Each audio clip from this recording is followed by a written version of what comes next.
হককে ভয় করতে বলেছেন, কেমনে ভয় করতে হবে?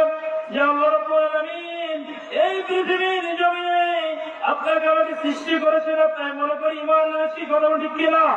ঈমান এনেছি, অথচ মুসলমান হওয়ার পরেও মুসলমান দাবি করি, অথচ আমরা কি মুসলমান নাকি?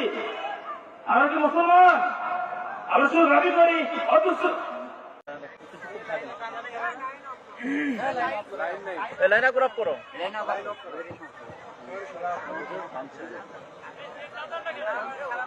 আমাকে নিয়ে যান।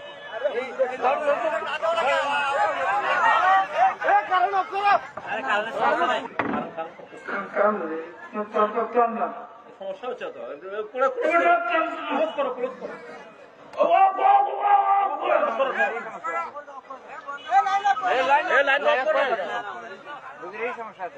লাইন সমস্যা হচ্ছে।